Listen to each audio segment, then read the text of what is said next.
Israel और Hamas के बीच जारी आर पार की जंग अब और तेज हो गई है। गाजा में इजरायली सेना हमास के ठिकानों को चुन चुन कर निशाना बना रही है। आईडीएफ के जवान घरों और सुरंग में घुसकर हमले को अंजाम देते दिख रहे हैं। इस बीच हिजबुल्ला आतंकी संगठन भी लेबनानी सीमा से इजरायल को लगातार चुनौती पेश कर रहा है। हिजबुल्ला लड़ाके दक्षिणी लेबनानी शहर से इजरायली सीमा पर भीषण बमबारी कर तबाही मचा रहे हैं।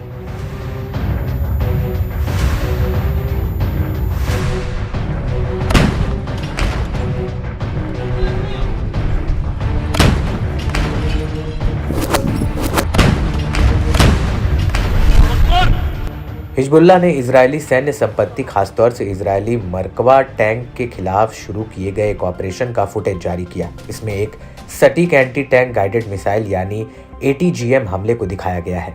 हमले में इजरायली अल बगदादी सैन्य स्थल पर खड़े मरकवा टैंक को निशाना बनाया था।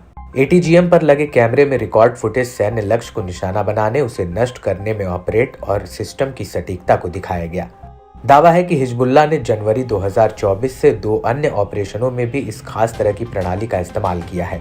हिजबुल्ला ने पहले इजरायली मरकवा टैंक और बख्तरबंद वाहनों पर कई हमलों का खुलासा किया है। हालांकि ये पहली बार है कि हिजबुल्ला ने इजरायली टैंक के खिलाफ एटीजीएम सिस्टम का इस्तेमाल किया है।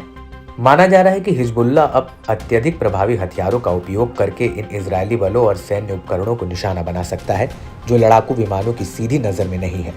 हाईटेक कैमरे के माध्यम से ऑपरेटरों को वास्तविक समय की फुटेज मिलती है, जिससे टारगेट का सटीक पता लगाने और मिसाइल को उनकी दिशा में चलाने में मदद मिलती है। ऐसे में ये जानना भी बेहद जरूरी है कि एटीजीएम सिस्टम क्या है और कैसे ऑपरेट होता है। इसके माध्यम से दुश्मनों को अधिकतम सीमा तक मारा जा सकता है। इसमें हाई एक्सप्लोसिव एंटी टैंक का मिसाइल होता है, जिसके इस्तेमाल से विरोधी टैंकों के सुरक्षात्मक कवच को भेदा जा सकता है। इसमें एक्सप्लोसिव रिएक्टिव आर्मर का यूज करने वाले बख्तरबंद वाहनों को भी उड़ाया जा सकता है। यानी आज के जमाने का कोई टैंक या बख्तरबंद वाहन इससे बच नहीं सकता।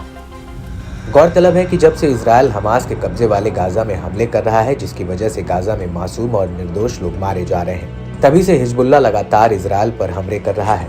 हिजबुल्ला के नेतृत्व वाली सेनाएं 8 अक्टूबर से सीमा पर लगभग हर रोज हमले कर रही हैं।